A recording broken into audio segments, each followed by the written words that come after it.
आखिर युद्ध के मैदान में क्या हो रहा है।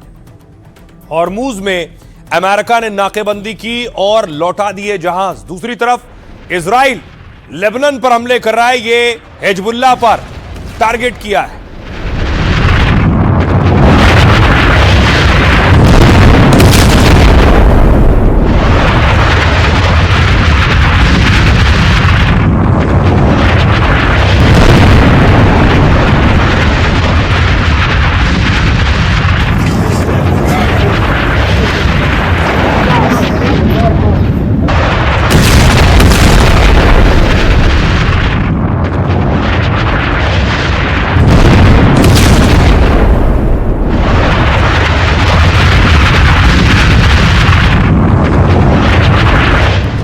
उसके बाद इजराइल ने लेबनान के एक स्कूल पर हमला किया है। यह लेबनान का स्कूल है जिसे एक धमाके में उड़ा दिया है।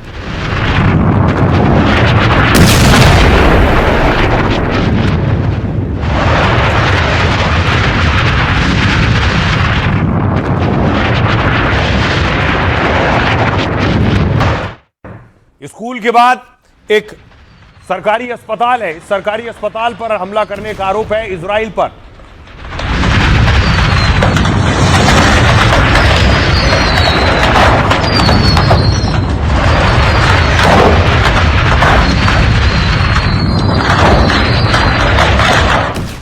इजराइल की जो सेना है वो जमीन पर पहुंच चुकी है। खुद नेतन्याहू भी लेबनान पहुंचे थे और ग्राउंड ऑपरेशन कर रही है, लेबनान में अंदर दाखिल हो रही।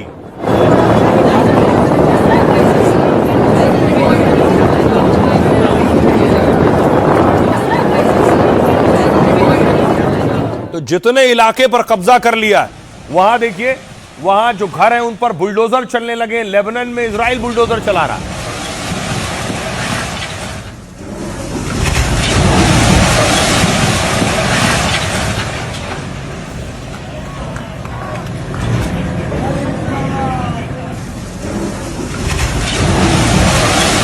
बेशक हिजबुल्लाह पीछे खिसक गया है, लेकिन हिजबुल्लाह ने अब तोप से गोले दागने शुरू कर दिए इजराइल की सेना पर।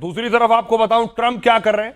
ट्रंप ने पिछले दिनों एक तस्वीर जारी की थी जिसमें वो जीजस की भूमिका में थे और उसके बाद उन्होंने ये तस्वीर डिलीट कर दी। अब ईरान एम्बेसी उनका मजाक उड़ा रही है जिसमें वो जीजस की भूमिका में थे। अगली तस्वीर आपको दिखाऊं, ईरान एम्बेसी ने उसका एआई वीडियो बनाया जिसमें पीछे से जीजस का अवतार आ रहा है और उन्हें इसकी सजा दे रहा है। Your reckoning has come. What is this?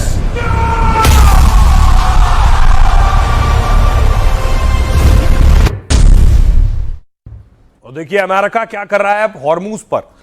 Hormuz पर नाकेबंदी कर दी है, अपने वॉरशिप तैनात कर दिए। The U.S. has announced a formal blockade of Iranian ports and coastal areas. This is a legal action. All vessels are advised to immediately return to port if leaving and discontinue transit to Iran if that is your next port of call. Do not attempt to breach the blockade. Vessels will be boarded for interdiction and seizure transiting to or from an Iranian port. Turn around and prepare to be boarded. If you do not comply with this blockade, we will use force. The whole of the United States Navy is ready to force compliance. Now, अब देखिए America इसमें क्या कह रहा है। America ने समुद्र में नाकेबंदी की घोषणा कर दी है। ये कानूनी कार्रवाई है, सभी जहाजों को तुरंत लौटना होगा और रवाना होने की सलाह दी है। मैं बस यही अगला कदम है। जहाजों पर चढ़कर उन्हें रोका और जब्त किया जाएगा। ईरानी बंदरगाह से 24 घंटे की दूरी पर वापस मुड़े और चढ़कर कार्रवाई होगी। यदि आप इस नाकेबंदी का पालन नहीं करते तो हम बंदरगाहों का उपयोग करेंगे। अमेरिकी नौसेना पूरी तरह से तैयार है।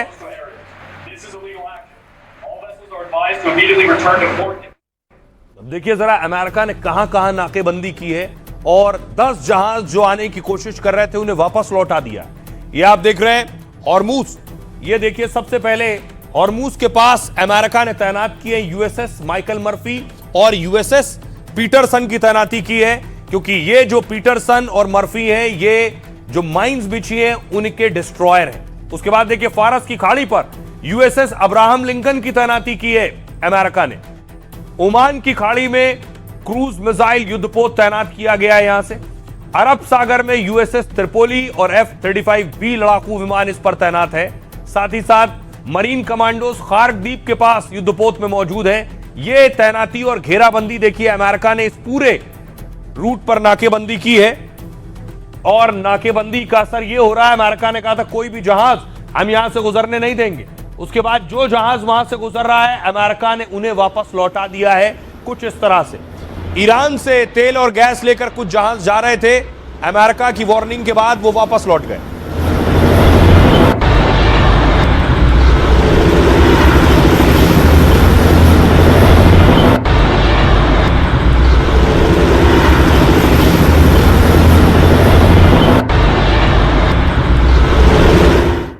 अब देखिए जरा कैसे लौटे वापस। ये आप देख रहे हैं कुछ इस तरह। अमेरिकी डिस्ट्रॉयर युद्धपोत थे, सामने से ईरान के जहाज आ रहे थे और अमेरिका के युद्धपोत को देखकर वार्निंग के बाद ईरानी जहाज वापस लौट गए। हॉर्मूज को लेकर अमेरिका ईरान में तनातनी जारी है।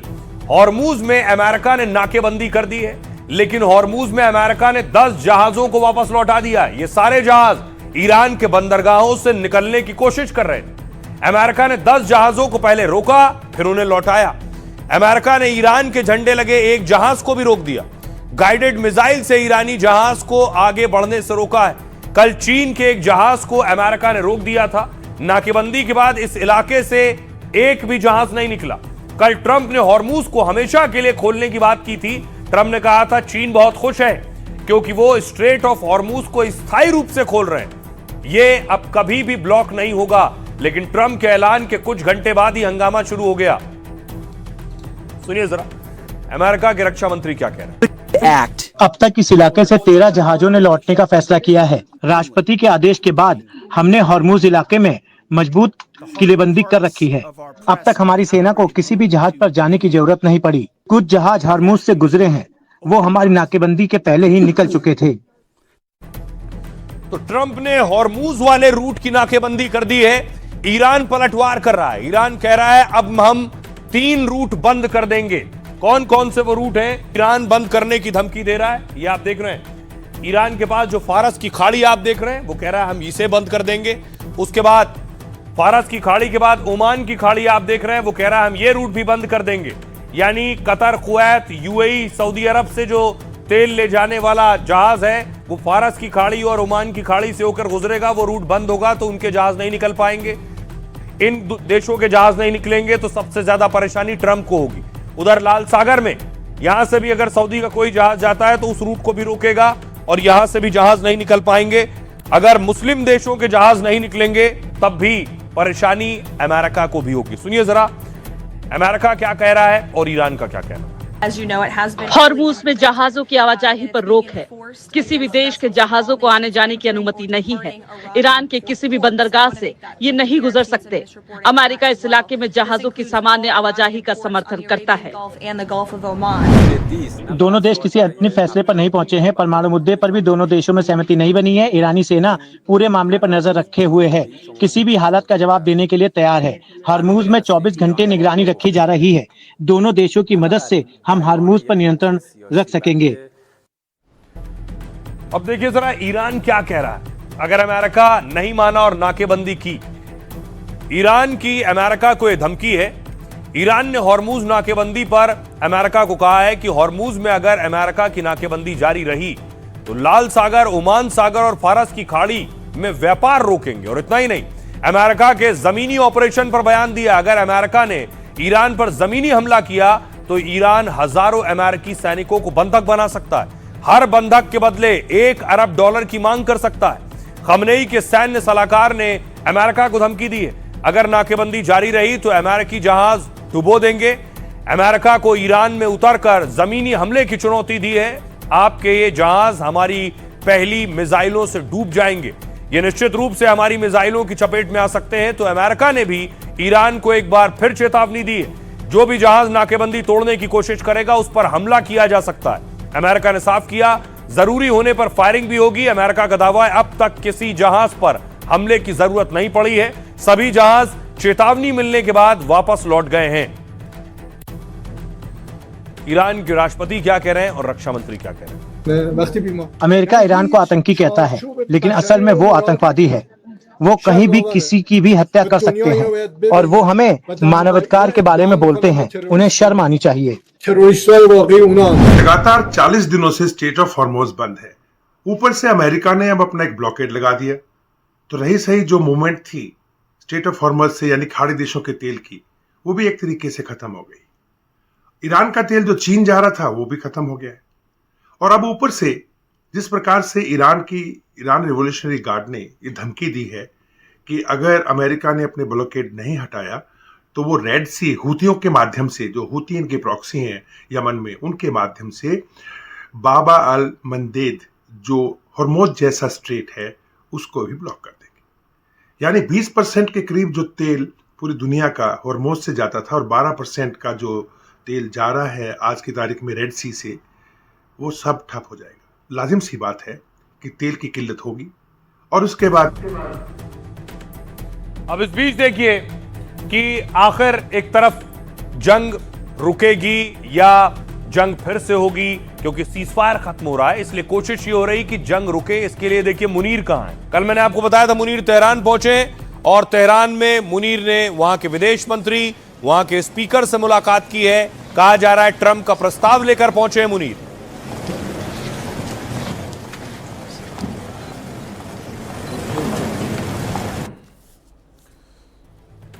दूसरी सोशल मीडिया पर उनका मजाक उड़ने लगा, लोग एआई वीडियो वायरल करने लगे कि फिर कर्जा लेने चले गए। मैं आया हूं और मैंने यही कहा, जब मैं आया हूं तो आप समझेंगे शायद ये मांगने आया है। मैं मांग नहीं आया, लेकिन मजबूरी है हमारा।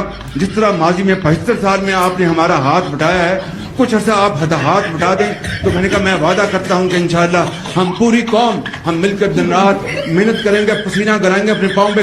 और मैंने यही कहा, जब मैं आया हूं तो आप समझेंगे शायद ये मांगने आया है। मैं मांग नहीं आया, लेकिन मजबूरी है हमारा। जिस तरह माजी में 75 साल में आपने हमारा हाथ बटाया है, कुछ अर्सा आप हाथ बटा दें। तो मैंने कहा मैं वादा करता हूं कि इंशाअल्लाह हम पूरी कौम हम मिलकर दिन रात मेहनत करेंगे, पसीना कराएंगे अपने पाँव पे। और मैंने यही कहा, ये जो आप देख रहे हैं सोशल मीडिया पर वायरल एआई वीडियो है। अब आपको बताऊं क्या बातचीत की संभावना है, मुनीर क्या कर रहे हैं। अमेरिका ईरान जंग ने पाकिस्तान को मौका दे दिया है। पाकिस्तान अपनी इमेज को बेहतर करने में जुटा है। पहले राउंड की बातचीत फेल होने के बाद पाकिस्तान एक्शन में। फील्ड मार्शल असीम मुनीर ईरान की राजधानी तेहरान में ईरान के विदेश मंत्री अब्बास अराक्ची ने स्वागत किया।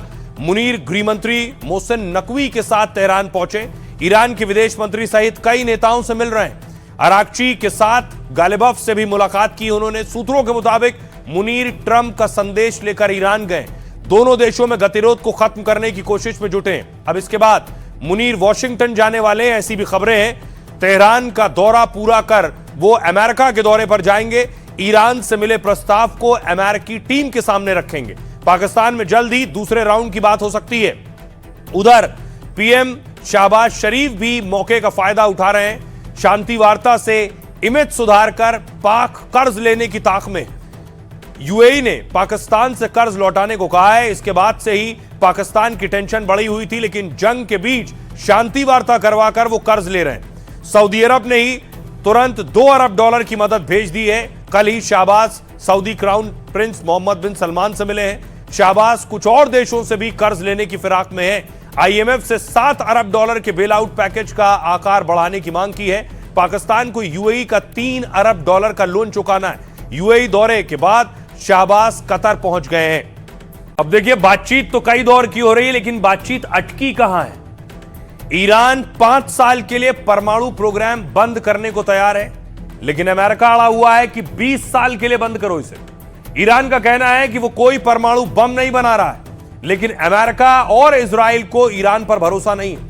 वजह है ईरान के पास मौजूद 450 किलो यूरेनियम का जखीरा। जो 60% शुद्ध है, यानी परमाणु बम बनाने के बहुत करीब है। रिपोर्ट के मुताबिक परमाणु बम के लिए 90% संवर्धित यूरेनियम चाहिए। ईरान कुछ हफ्तों में 450 किलो यूरेनियम को उस लायक बना सकता है। दावा यह है कि ईरान के पास यह कच्चा माल करीब 10 परमाणु बम बनाने लायक है। अमेरिका इसी को छीनना चाहता है, लेकिन ईरान देने को राजी नहीं है। ईरान ने अपने परमाणु कार्यक्रम को लेकर साफ संदेश दिया है। ईरान यूरेनियम एनरिचमेंट के अधिकारों पर समझौता नहीं करेगा। ईरान के विदेश मंत्रालय ने इसे अंतर्राष्ट्रीय कानून के तहत वैध बताया है। दूसरी तरफ ऐसे में रूस ने एंट्री ली है और पुतिन ने एक फॉर्मूला पेश किया है। रूस का कहना यह है कि वो ईरान का यूरेनियम अपने यहां रख सकता है। क्रेमलिन के प्रवक्ता दिमित्री पेस्कोव ने कहा कि ऑफर खुला हुआ है। रूस के पास सबसे ज्यादा परमाणु हथियार हैं और वो ईरान का दोस्त भी है। अमेरिका ने रूस का यह प्रस्ताव खारिज कर दिया है।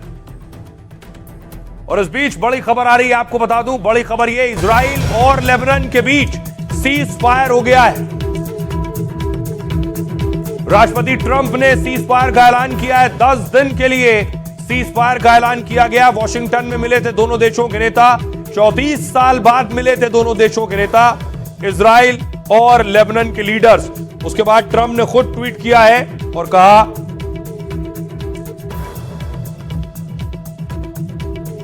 10 दिन के लिए सीज फायर किया गया है।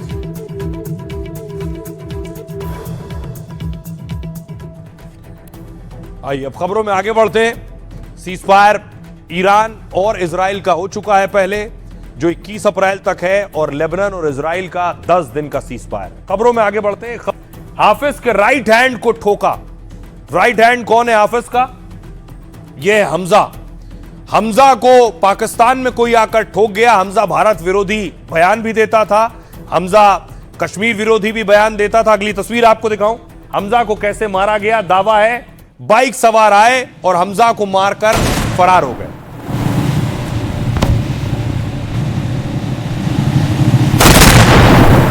ये एआई जनरेटेड वीडियो है, आपको समझाने के लिए बनाया गया है किस तरीके से बाइक सवार आए और हाफिज के राइट हैंड को ठोक कर चले गए।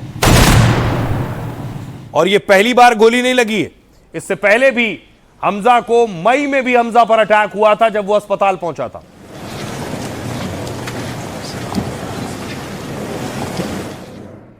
और वो गाड़ी आपको दिखाऊं, यह है वो गाड़ी जिस पर अटैक हुआ है। ताबड़तोड़ गोलियां दागी हमलावरों ने और उसके बाद हमजा को भी गोली लगी है। देखिए गाड़ी की चादर फाड़ कर गोली निकल गई।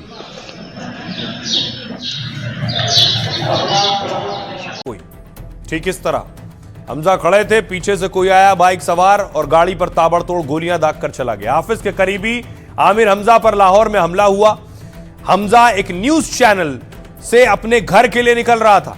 उसके साथ कार में एक पाकिस्तानी जज भी मौजूद थे। तभी वहां बाइक सवार 2 हमलावरों ने गोलीबारी शुरू कर दी। कई राउंड फायर किए। हमजा गंभीर रूप से घायल हो गया। हमजा को गोली मारने के बाद हमलावर मौके से फरार हो गए। हमलावर कौन थे, इसका अब तक कोई सुराग नहीं लगा है। मौके पर आसपास के लोगों ने हमजा को अस्पताल पहुंचाया, जहां पर उसकी हालत अभी नाजुक बताई जा रही है, क्रिटिकल है। 1 साल में आतंकी आमिर हमजा पर यह दूसरा हमला हो गया है। इससे पहले पिछले साल मई में भी उस पर हमला किया गया था। लाहौर में घर के बाहर ही इस आतंकी पर गोली चलाई गई थी, लेकिन अस्पताल में इलाज के बाद इसकी जान बच गई। तभी पाकिस्तानी अधिकारियों ने इसकी सुरक्षा बढ़ा दी थी, लेकिन अब एक बार फिर हमजा पर कोई हमलावर आकर मारकर चला गया है। आइए अब आपको हमजा का बयान सुनाऊं और आइए अब इस शैतान के बारे में आपको बताऊं। ये कौन है हमजा, जो भारत विरोधी बयान भी देता है, हाफिज सईद का राइट हैंड है और लश्कर का संस्थापक भी रहा है।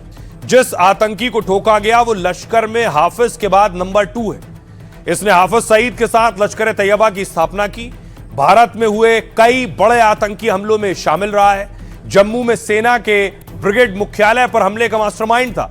अमेरिका ने भी इसे साल 2012 में वैश्विक आतंकी घोषित किया। आमिर हमजा लश्कर की केंद्रीय सलाहकार समिति का हिस्सा रहा, यानी लश्कर के बड़े आतंकी अभियानों में इसकी अहम भूमिका रही है। हमलों के साथ साथ हमजा लश्कर के लिए फंडिंग भी जुटाता रहा है। 2010 तक वो लश्कर की एक यूनिवर्सिटी के ट्रस्ट का अधिकारी रहा है और इस ट्रस्ट की कमान भी पहले हाफिज सईद के हाथ में ही थी। लश्कर से जुड़े कई अखबार और पत्रिकाओं का संपादक रह चुका है। इसके अलावा लश्कर की विचारधारा को फैलाने वाली किताबें लिखी हैं। फिलहाल हमजा अस्पताल में भर्ती है और इसे अज्ञात हमलावरों ने गोली मारी।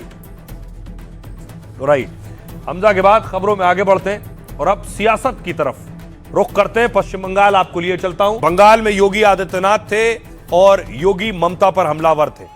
योगी की रैली थी, कई रैलियां योगी ने की हैं पश्चिम बंगाल में आज।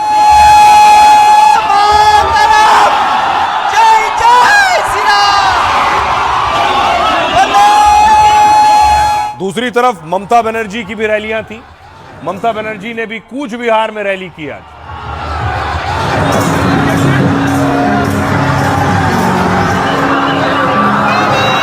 टीएमसी के गुंडे क्या कह रहे हैं? भयभीत मत होइए। कोई माफिया क्या कह रहा है, उससे भयभीत होने की आवश्यकता नहीं। कोई मौलाना क्या बक रहा है, उससे चिंता करने की आवश्यकता नहीं। आने दीजिए डबल इंजन की बीजेपी की सरकार को, ये सभी आपकी चाटकारिता करते हुए दिखाई देंगे। आपके लिए बंगाल की सड़कों पर झाड़ू लगाते हुए दिखाई देंगे ये सभी लोग, और इसलिए चिंता करने की आवश्यकता नहीं। देखो ना, यूपी में कितना परिवर्तन हो गया, वहां किसी सड़क पे कोई नमाज नहीं पढ़ सकता। भारतीय जनता पार्टी की सरकार 22 राज्यों में है। आज तक तो कोई मौलाना कहीं झाड़ू लगाता हुआ हमें नजर नहीं आया। ये सब राजनीतिक बयान हैं, इन बयानों की कोई महत्व नहीं होता। इस तरह के बयान तुष्टीकरण के लिए दे दी जाते हैं। जो आदमी संवैधानिक पद पर बैठा हो उसको इस तरह का बयान नहीं देना चाहिए। मुस्लिम धर्मगुरु मौलाना लोगों के ताल्लुक से जिस भाषा का इस्तेमाल किया, इसके अलावा और भी जो शब्द उन्होंने इस्तेमाल किए, वो उनके मनसब और ओहदे की गरिमा के खिलाफ है। रही आपको बताऊं, योगी आदित्यनाथ इससे पहले गोरखपुर में थे। बंगाल पहुंचने से पहले जनता दरबार में, गोरखपुर होते हैं तो जनता दरबार जरूर लगता है और वहां लोगों की फरियाद सुनते हैं।